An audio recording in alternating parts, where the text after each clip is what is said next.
If the wild African elephant is ever driven to extinction, man will certainly have plenty of souvenirs of the slaughter. You see, to many, an ivory chess set or hand-carved letter opener seems too trivial to kill for, especially a creature of such majesty and intelligence as the elephant. But for so many others, ivory is a good luck status symbol worth striving for. With the demand so high, up to 30,000 elephants are poached each year just for their tusks.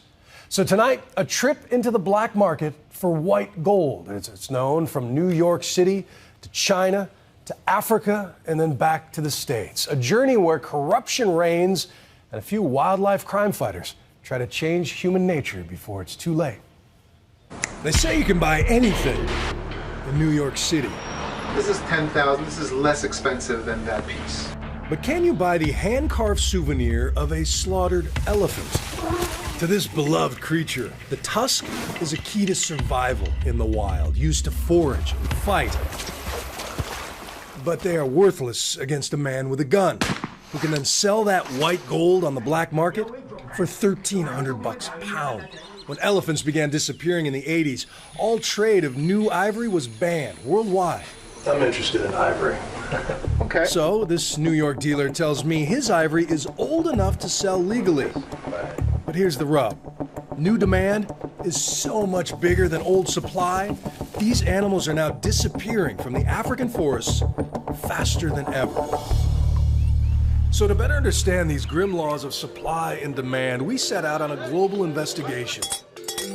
From the gleaming ivory markets of China to a $12 million pile of tusks and trinkets in Denver, to the smuggler shops of West Africa. If I ordered a big piece, how long would it take?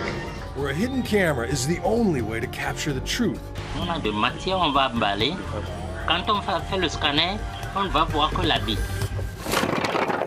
Since there are organized ivory crime syndicates now working across Africa where corruption is rampant and police don't care, many think the elephant is doomed. But not if this guy has anything to say about it. Fighting corruption should be the first thing that we do.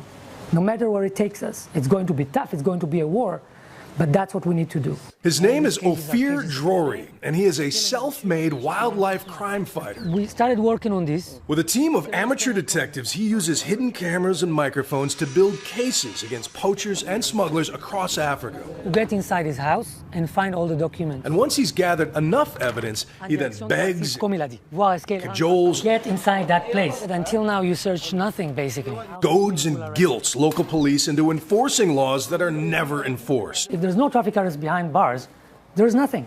In the past decade, his group named Laga boasts 900 arrests of people who trade in everything from birds to apes to big cats. But their top priority these days is the elephant and those who profit from their destruction. A billion-dollar food chain that begins deep in the forest with men like this. Pictures of poachers at work are extremely rare. But Nightline acquired this footage of a man who claims 499 elephant kills. And a warning here, his 500th is hard to watch. He doesn't have enough bullets to put the mighty beast down quickly, so it suffers for hours before he can carve off just enough meat for the hike home and 2 modest tusks worth tens of thousands of dollars. There were 30,000 kills like that just last year. And you can see the effects on safari, where dwindling herds are given their distance because a traumatized elephant never forgets. They saw their entire families killed for meat and ivory. And as a result, they're really, understandably skittish around human beings.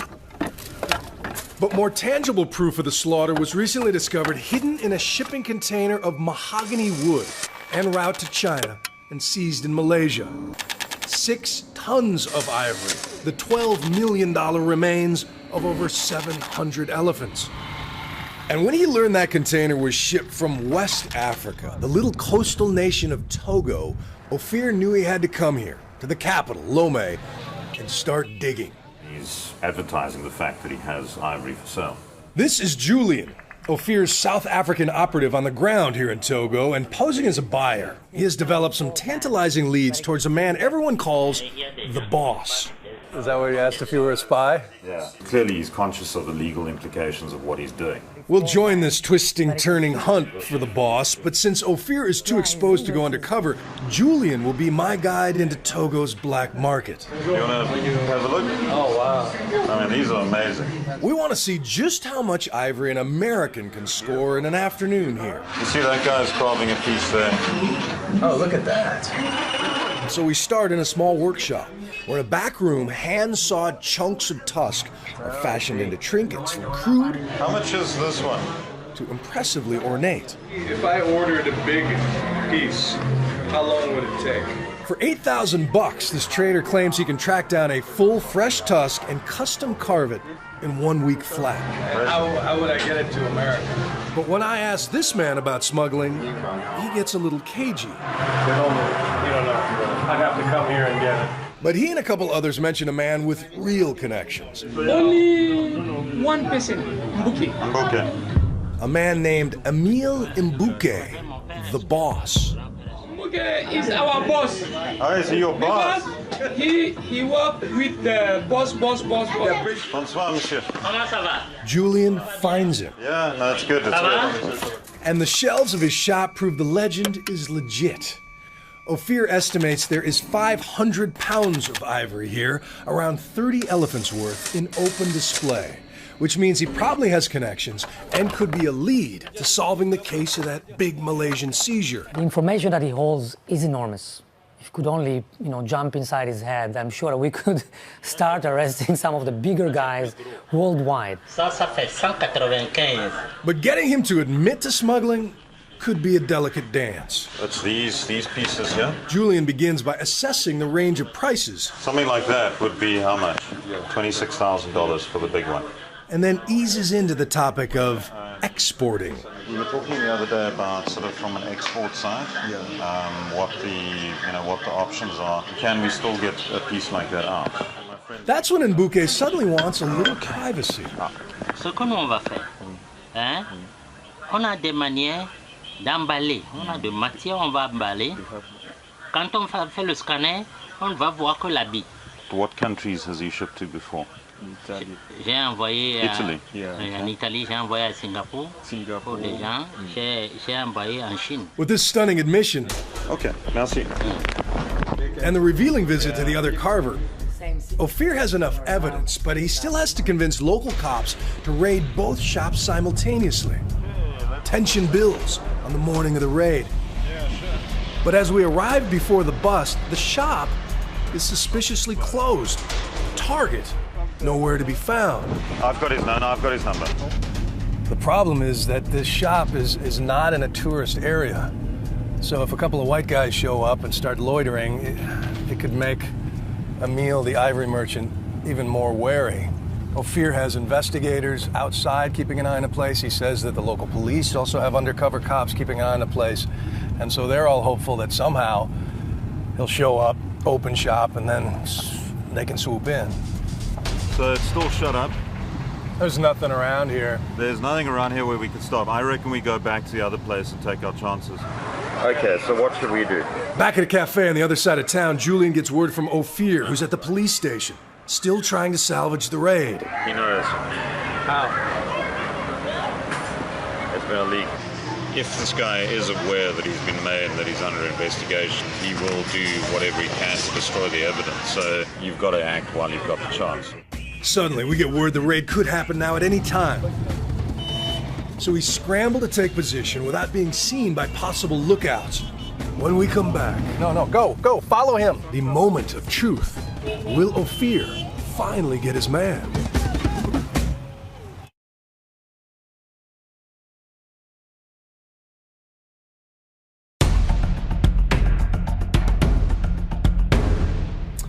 Back now to our trip into the black market of white gold, where a worldwide ban on freshly poached ivory has only driven up the price and driven down the numbers of Africa's wild elephants. Ophir Drury is the self-made wildlife crime fighter struggling against rampant corruption to stop smugglers, and his work has turned up a man who could hold a wealth of information along with the 500 pounds of ivory in his shop.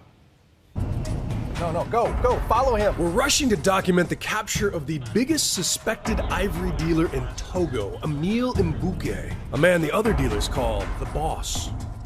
I hope these tinted windows work. Oh, man. We hear he's been tipped off about the raid, but there is still a chance he might show. We are staked out around the corner. But the hopes of wildlife crime fighter Ophir Drury are dashed when it becomes clear that the boss caught wind of the raid and has officially skipped town. It's a roller coaster ride of emotions on this stakeout, waiting to see who's going to show up, whether the police cooperate, whether the authorities have leaked to the suspect. Unbelievable. And it's here we get a taste of the daily frustration in Ophir's crusade. To save animals, he has to struggle through a system so corrupt, every smuggler knows that freedom is just a bribe away. We are not going to hide that in our country there is corruption. Didi Ikue is Togo's Minister of the Environment, and Ophir has it on good authority that Mbuke was tipped off by someone in her department. But you must know that this is a shop that is not far from where we're standing right now. Why has he been allowed to operate in the open like this for so long? We are not so organized when it comes to doing some investigation. Can you guarantee that no one in your agency is friendly with ivory smugglers? Oh, no, I don't think we can guarantee that. I think for any big administration, we have more than 1,000 staff. If one or two are involved, we cannot say. You need officials. You need corrupt governments. You need corrupt police agencies.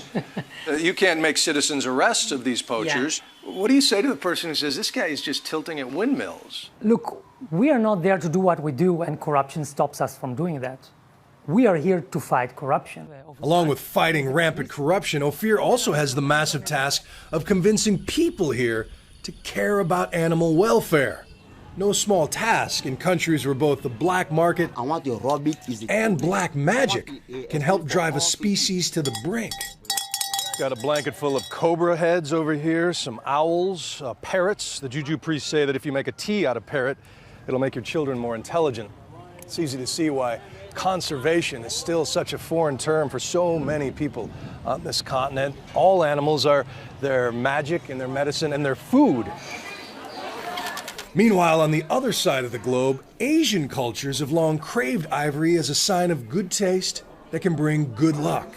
And many here call it elephant teeth, wrongly assuming the tusks fall off and grow back. If it's not stopped very soon, we're not going to have any more wild elephants in Africa. Dan Stiles is an expert on ivory markets around the world, often going undercover to assess supply and demand. And he led us on the last leg of our journey, back in New York City, the center of America's ivory trade. So what we're doing is monitoring what's going on with the scale of ivory. Is the demand going up? Is demand going down? Is demand remaining stable? Finding the stuff is no problem in Manhattan, from priceless sculptures to cheap factory carvings from China and Africa. What's the age of this, do you think? I would say 30 years old, 40 years old. But the hard part is determining what is black market illegal ivory and what is antique legally imported ivory that came in before the worldwide ban. It's not something that I can get my hands on and I can just call up China or Japan and say, bring me a tusk. Every merchant we visit insists they sell only legal ivory. But since some new carvings are dyed to appear old, it's impossible to tell just by looking.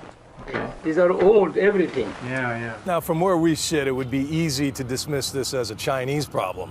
But do Americans deserve a little of the blame here? There are a lot of Americans that like ivory. They buy ivory, and a certain percentage of that ivory is illegal. Last year, 2 New York City jewelers were caught with over a ton of illegal ivory. There was a similar-sized bust in Philadelphia, and a Fish and Wildlife repository in Denver holds 6 tons.